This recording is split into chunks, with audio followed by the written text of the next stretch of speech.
आइए, सुनिए, देखिए, समझिए सनातन सत्य। जैसी दृष्टि वैसी सृष्टि, दृष्टि विज्ञान। कुदरत, कुदरती रचना एवं कुदरत के कानून से शाश्वत सुख की प्राप्ति। जोधपुर के परम पूज्य महात्मा उपासक प्रोफेसर डॉक्टर सोहन राज तातेड़ के निर्देशन में सनातन सत्य। जैसी दृष्टि वैसी सृष्टि, दृष्टि विज्ञान।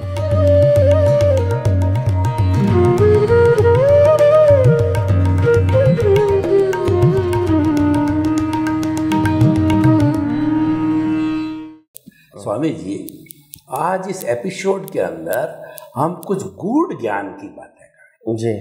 गूढ़ ज्ञान का अर्थ है कि सामान्य से ऊपर उठा हुआ व्यक्ति जो कि साधना करता है, साधक है और वह कुछ आगे बढ़ना चाहता है, अनुभव करना चाहता है, आत्म साक्षात्कार करना चाहता है, उसके बारे में पूरा एपिसोड उनको समर्पित है। आज वो हम बात करेंगे कि व्यक्ति सब प्रकृति पुरुष को अलग रखना जानता है और उसने अपनी बोलचाल की भाषा में बात करें, ज्ञान ले चुका है वो। लेकिन क्या है कि कई बार उसके कर्मों का फोर्स इतना आता है कि वो भी साथ चलता है। प्रकृति अपना काम करती है तो व्यक्ति नहीं चाहता उससे जुड़ना, मुक्त रहना चाहता है, पर जुड़ जाता है उससे। तो मैं ये कहना चाहता हूँ, ये जागृति और ज्ञान उस समय में बने रहना चाहिए जब हमारे साथ में कोई घटना घटित हो रही है, संजोग उदय में आ रहे हैं, प्रारंभ में आ रहे हैं। तो ऐसे समय में हम फिसल जाते हैं। तो हमारी ये सतत जागृति बनी रहे, कोई ऐसा आप चिंतनशील व्यक्ति के लिए नुस्खा या कोई रास्ता या कोई सूत्र दीजिए। जय सच्चिदानंद। धन्यवाद। सबसे पहली बात है कि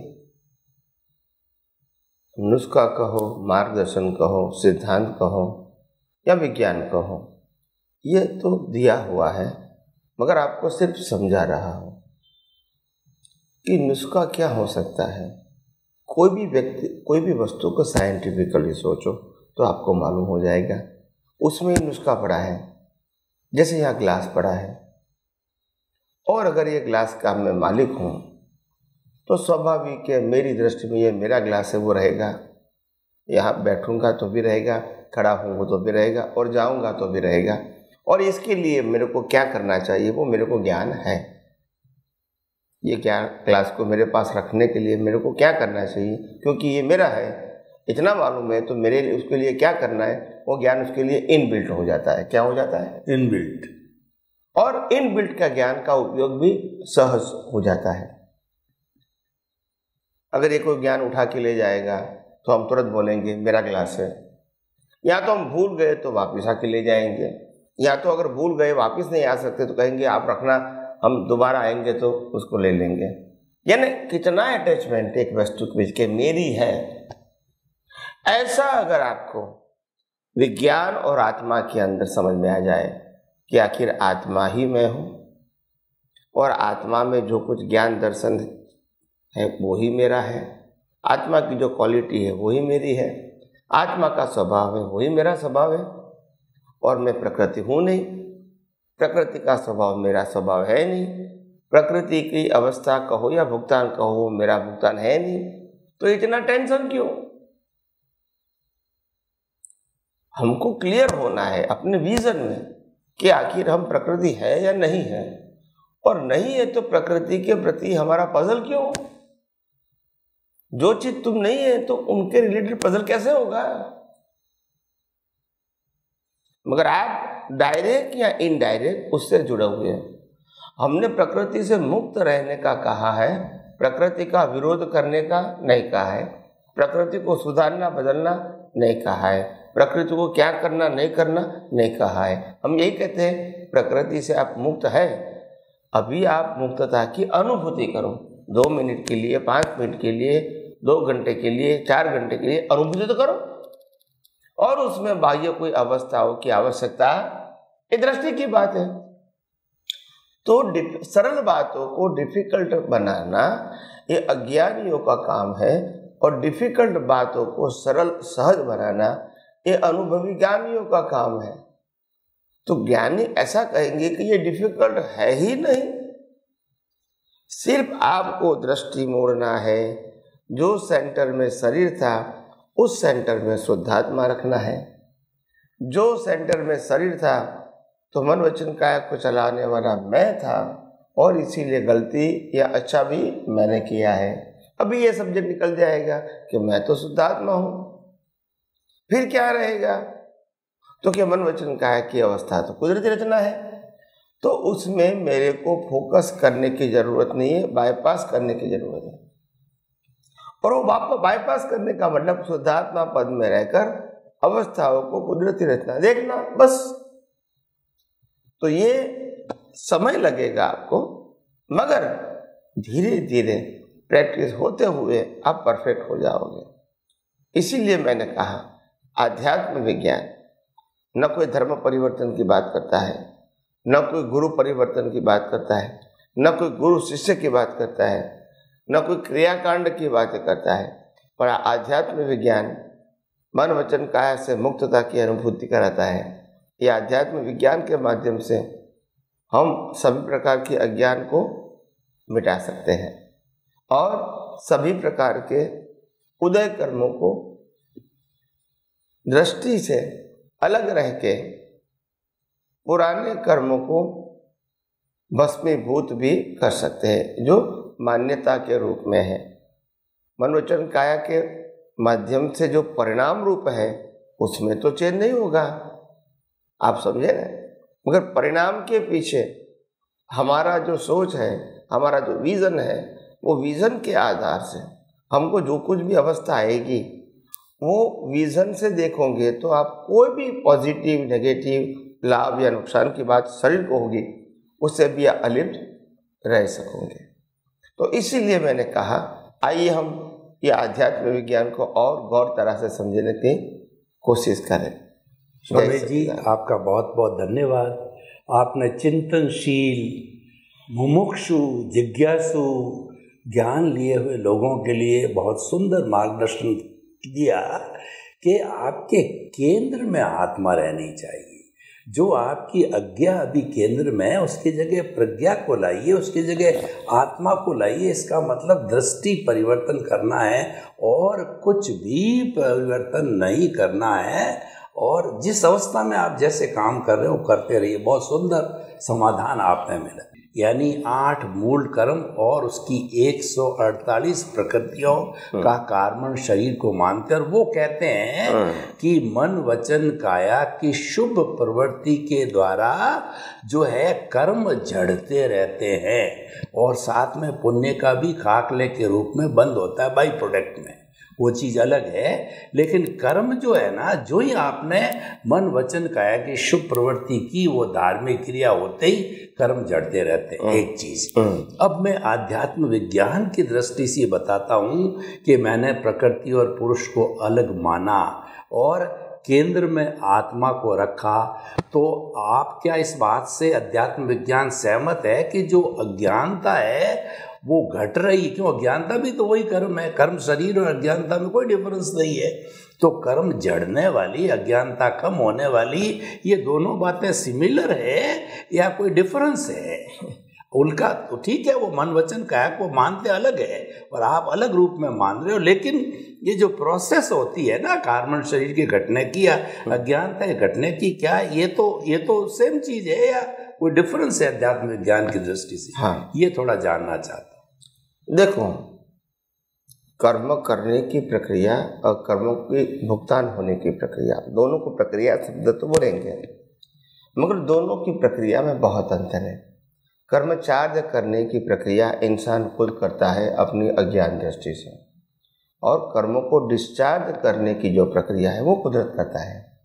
और इसीलिए डिस्चार्ज भाव में कोई बदलाव होगा ही, ऐसा हम नहीं मान सकते। हो भी सकता है, नहीं भी हो सकता है, कर्म सत्ता के अधीन है।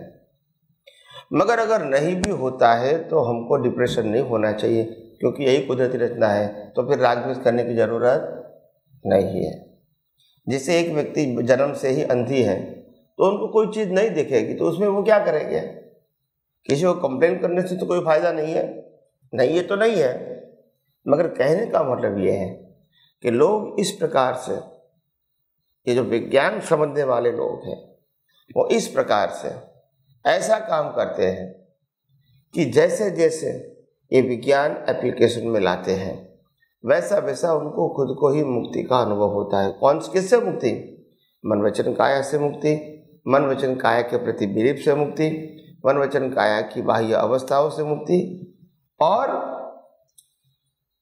बाकी जो हर अवस्था आती और चली जाती है उससे मुक्ति की अनुभूति करने का मतलब विज्ञान का उपयोग करना, क्योंकि कुदरती रचना है। तो कुदरती रचना को कुदरती रचना ही देखना है। कई लोग आर्ग्यूमेंट करते हैं कि स्वामी जी वास्तव में तो मन वचन काया उनकी अवस्था कहो और पूरे दुनिया की बात करो, सभी कुदरती रचना ही है, वो हमको समझ में आ गया। परंतु कुदरती रचना देखने में दिक्कत आती है, उसका राज क्या है? तो मैंने कहा देखने में तब दिक्कत आएगी जब प्रैक्टिस नहीं होगी तो, क्योंकि मैंने कहा कि आध्यात्म विज्ञान प्रैक्टिकल है, मैकेनिकल नहीं है। चलो भी 4 दिन के लिए मैंने भगवान के पास जाके प्रार्थना कर दिया तो चलेगा, ऐसा नहीं है। आपको कंटिन्यूस जाना पड़ेगा और जाएंगे तो वहाँ से कुछ न कुछ मिलेगा भी आपको। मगर हम क्या करते हैं, अपने जीवन में एक बातों को पकड़ लेते हैं और दूसरी बातों को सुनने के लिए राजी नहीं होते, तो हम अहंकारी हो गए। अहंकारी नहीं होना है, हमको होना है निष्पक्षपाती, हमको होना है अनेकांत और शाद्वाद। तो ये समझना है हमको। तो धीरे धीरे ये बातें समझ में आएगी, सबको समझ में आएगी जिसको समझना है या समझना चाहते हैं। मगर इम्पोर्टेंट बात जागृति की है। किसकी है? जागृति। जितनी जागृति रहेगी इतना आप वर्तमान में रह सकोगे, और जितनी विज्ञान की जागृति नहीं रहेगी तो आप भूत भविष्य में चले जाओगे। तो मैं वर्तमान में ही था, ये इम्पोर्टेंट है।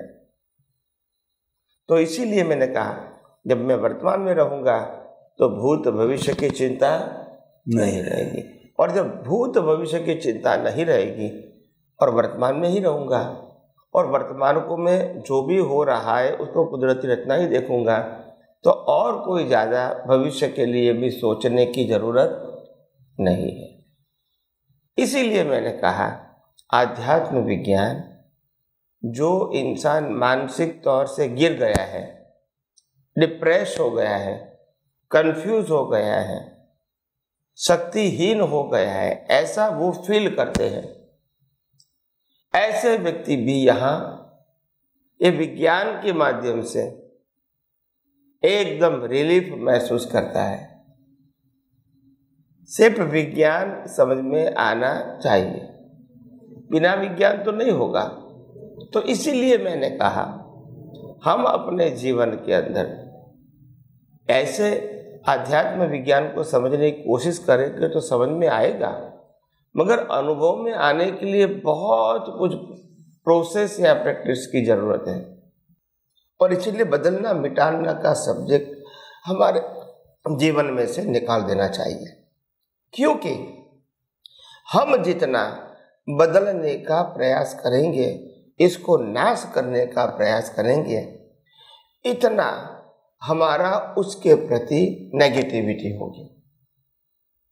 बदलने का प्रयास करेंगे, सफलता नहीं मिलेगी तो डिप्रेस हो जाओगे। तो ये दोनों में से बचने के लिए उसको कुदरती रचना देखो।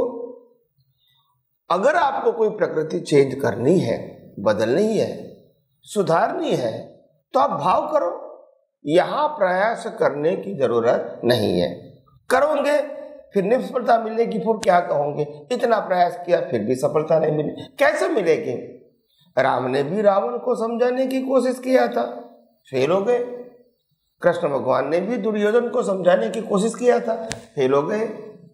भगवान महावीर ने भी गोसालक को समझाने की कोशिश किया था, फेल हो गए।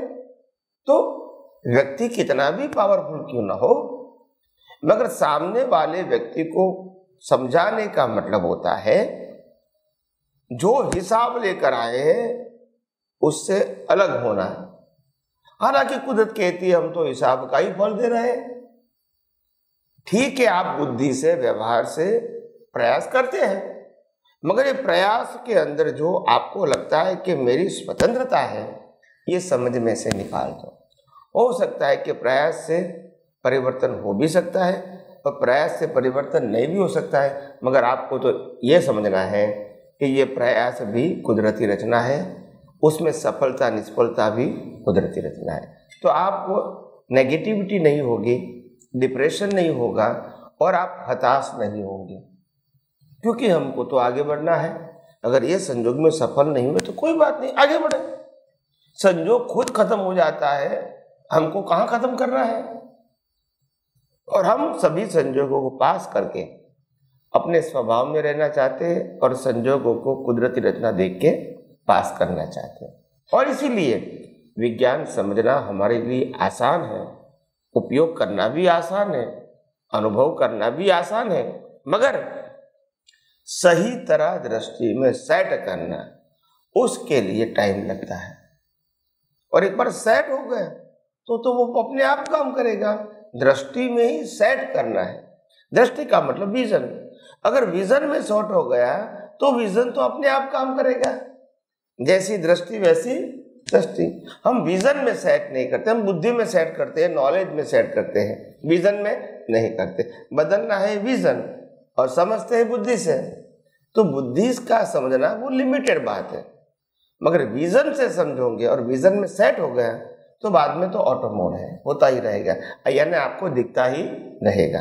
तो इम्पोर्टेंट बात यह है कि विज्ञान का पहले समझो, फिर उसका वैल्यू करो, फिर इंटरेस्ट आएगा, फिर उपयोग रहेगा और फिर अनुभव रहेगा। ये प्रक्रिया है।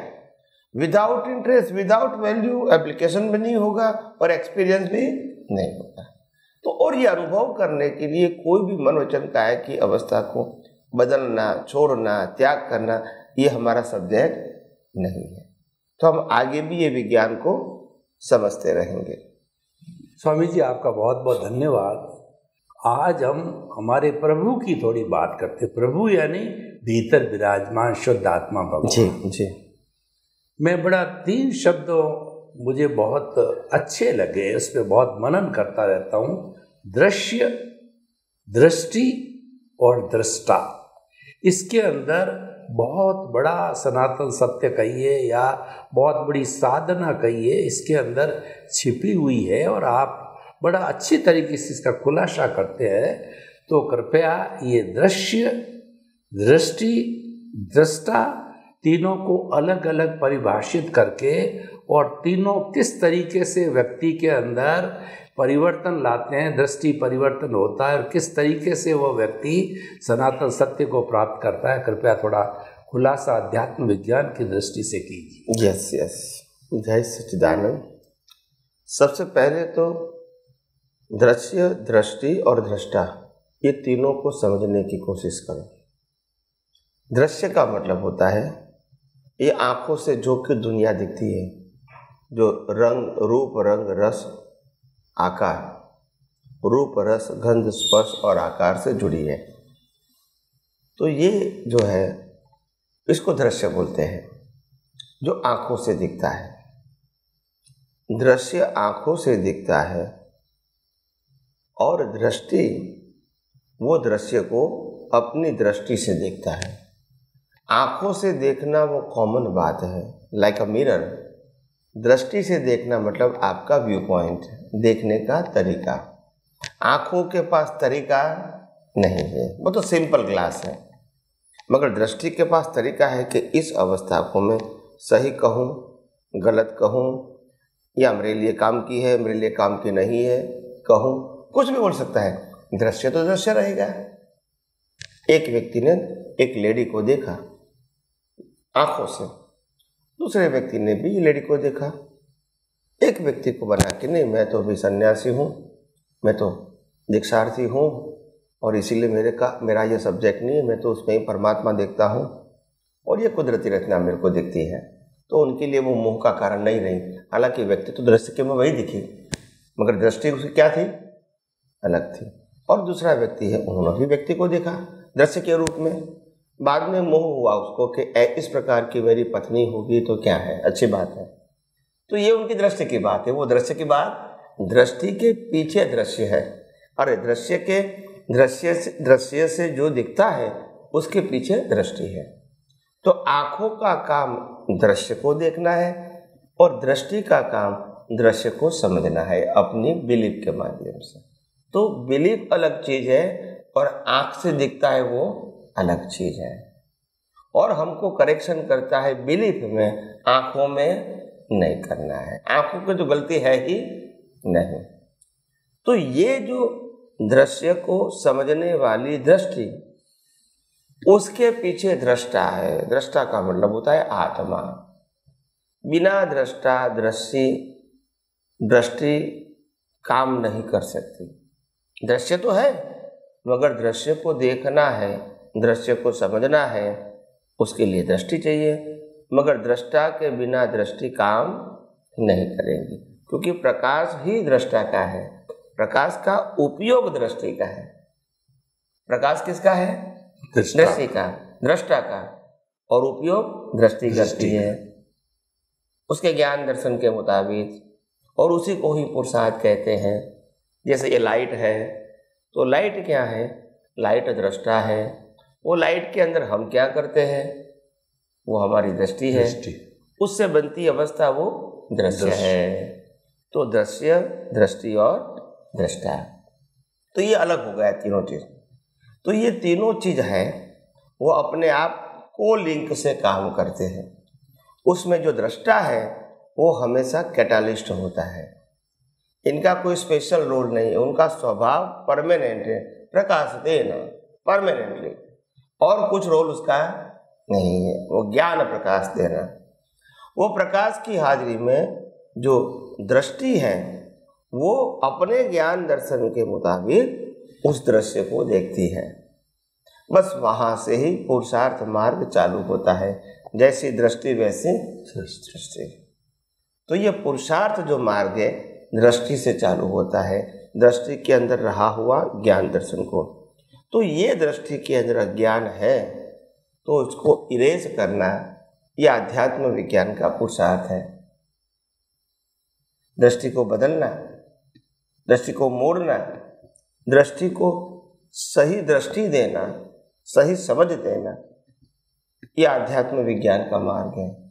मगर दृश्य को बदलना, अवस्थाओं को बदलना, ये आध्यात्म विज्ञान का काम नहीं है। और वो वास्तव में हम कर भी नहीं सकते। फिर मान सकते हैं मगर कर नहीं सकते। तो इसीलिए जब हमारा रोल दृष्टि के ऊपर आ जाएगा कि पुरुषार्थ दृष्टि में ही है, कोई भी प्रकार का परिवर्तन करना है, आपकी प्रकृति को और सामाजिक बनानी है, और धार्मिक बनानी है, या और आध्यात्मिक बनानी है, तो आपको तीनों अवस्था में करेक्शन दृष्टि में ही करना है। इससे आपका जो वर्तमान प्रकृति का जो उदय कर्म है उसका टेंशन आपको नहीं रहेगा, उसकी भुगतान का टेंशन आपको नहीं रहेगा। और वो कब आएगा, कब खत्म हो गया, वो भी आपको सोचने की जरूरत नहीं है, क्योंकि वो ऑटो मोड है। आएगा भी और चला भी जाएगा, अच्छा बुरा सब सभी। मगर हमको लगा कि जब करेक्शन दृष्टि में ही करना है तो फिर दृश्य से हम रिलैक्स हो जाते हैं। और ज़्यादातर लोग दृश्य में ही उलझ गए हैं और फिर उसके पास उसका कोई सॉल्यूशन नहीं होता है। तो ये आध्यात्म विज्ञान मूल पुरुषार्थ को जब बताता है तो आपके जीवन में से कर्ता भाव और मालिकी भाव खत्म हो जाता है। और अगर कर्ता भाव मालिकी भाव खत्म हुआ तो साथ में पैरेलल भीख और भय भी नहीं रहेगा, क्योंकि कर्ता भाव मालिकी भाव खत्म होने का मतलब आपने कुदरती रचना को देखा, जाना, अनुभव किया, तो फिर भीख भय कैसा रहेगा? तो कर्ता भाव मालिकी भाव नहीं रहेगा, भीख और भय नहीं रहेगा। और इसीलिए आपको ये वर्तमान संजोग के जो मनवचन काया उनकी अवस्था और इंद्रियों के ज्ञान की अवस्था जो है वो आपको कुदरती रचना दिखती है, तो फिर आपको मालूम है कि यहाँ तो कोई जगह पुरुषार्थ है और मेरी फ्रीडम भी नहीं है। तो वहाँ फोकस करने से कोई फायदा, फिर मालूम होगा फोकस कहाँ करना है, दृष्टि में है। क्योंकि आज की एग्जाम नेक्स्ट वर्क का रिजल्ट है, मगर आज का रिजल्ट को हम बदल सकते हैं और ज़्यादातर लोगों को लाइन ऑफ डिमार्केशन एग्जाम और रिजल्ट का मालूम नहीं है, और इसीलिए कभी सफलता मिलती है तो आनंदित हो जाते हैं और कभी निष्फलता मिलती है तो डिप्रेस हो जाते हैं, हताश हो जाते हैं। तो ऐसा होना नहीं चाहिए और आगे बढ़ना चाहिए। हमारे जीवन में देखो इतने बुरे संजोग तो नहीं है, जैसे राम को आया था वनवास में, जैसे पांडवों को आया था वनवास में, जैसे भगवान महावीर को 42 ईयर्स में जंगल में रहे थे दीक्षा लेने के बाद, वो आया था। ऐसा संजोग तो हमारे जीवन में नहीं है, फिर डरने की क्या जरूरत है। तो आओ हम ये अध्यात्म विज्ञान को आत्मविश्वास से समझने की कोशिश करें, क्योंकि ये कुदरत के कानून के ऊपर आधारित है और हम अपना खुद का जीवन धर्ममय और मंगलमय बनाए और हम भी अज्ञान को नाश करके एक दिन मुक्ति की ओर आगे बढ़े, यही मेरी शुभकामना है। स्वामी जी आपका बहुत बहुत धन्यवाद। अध्यात्म विज्ञान का सेंट्रल पॉइंट आपने दृष्टि पर बताया, क्योंकि दृष्टा तो स्व पर प्रकाशक है, वो तो केवल प्रकाश देता है, उस प्रकाश से दृष्टि अपना काम करके और दृश्य को देखती है। इसका मतलब जो फर्स्ट और थर्ड है उसके अंदर तो कुछ करना ही नहीं है, उस पर तो हाथ ही बढ़ डालो। करने का जो काम एफर्ट्स है, पुरुषार्थ है, रियल पुरुषार्थ है, वो सारा दृष्टि है ऊपर है। तो इसीलिए हमें अगर आगे बढ़ना है अध्यात्म विज्ञान के अंदर या हमें आत्मा के अनुभव में बढ़ना है, तो दृष्टि को परिवर्तन करना, सम्यक दृष्टि करना, ये हमारा लक्ष्य होना चाहिए। बहुत बहुत धन्यवाद स्वामी जी आपका।